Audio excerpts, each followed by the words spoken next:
Hello guys! For today's video, tuturuan ko kayong paano mag-apply sa Google Adsense. So, gamit ang inyong phone, computer, or laptop, sa inyong Google Chrome, search nyo ang www.youtube.com. So, yung unang nag-appear sa aking screen, yun yung ni-click ko. Kailangan naka-sign in yung Google account nyo. Yung YouTube account nyo. So, sa inyong profile ng YouTube account, makikita nyo yung 3 dots sa taas katabi ng share button. I-click nyo lang yung tatlong bilog na maliliit sa taas ng yung YouTube profile. So makikita nyo copy link, view collection, recent, find in page. So i-click nyo yung desktop site. Sorry guys, hindi ko lang kung sa lahat ng phone ay gumagana or mayroong desktop site. Hindi ko alam kung sa lahat ng model ng phone is meron ganyan, pero sa akin is meron. So kaya nagawa ko.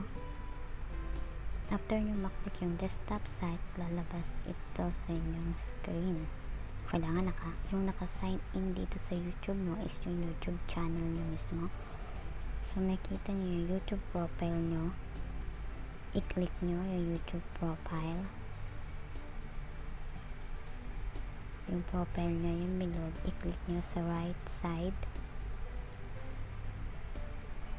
Pagka-click nyo, yan, hindi ko siya mai-zoom. Makikita nyo dyan, marami kayong i-click nyo YouTube Studio.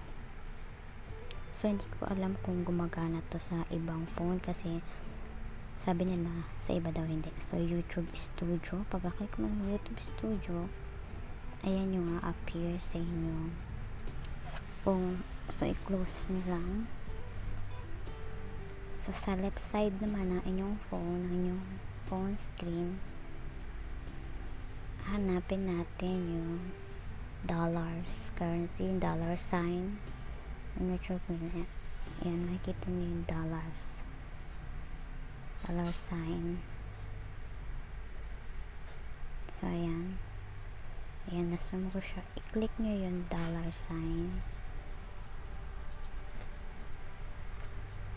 Yan, pagka-click nyo yan makikita nyo a new way to customize your channel. So, i-close nyo lang.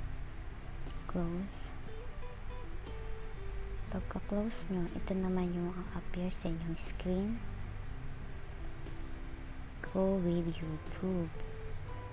So, binago na nila ngayon. Dati kahit 0 subscribers ka and 0 watch hours, pwede kang mag-apply ng AdSense. Pero ngayon, binago na nila. So, makaka-apply ka lang kapag na-reach mo na yung 1,000 subscribers and 4,000 watch hours equals to 240,000 watch minutes sa loob ng 12 months.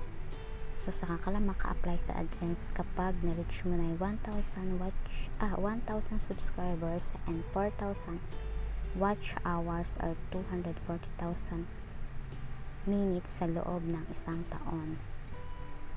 So, notify me when I'm eligible. So, kapag i-click natin, notify me when I'm eligible.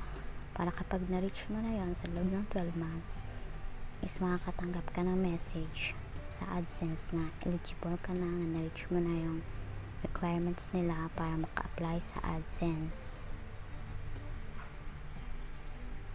Ayan, i-click natin. So, ayun ulit guys, hindi ko alam kung gumagana siya sa lahat ng phone yung desktop site. So, hanggang doon na lang. Thank you for watching. Don't forget to like and subscribe. Bye-bye.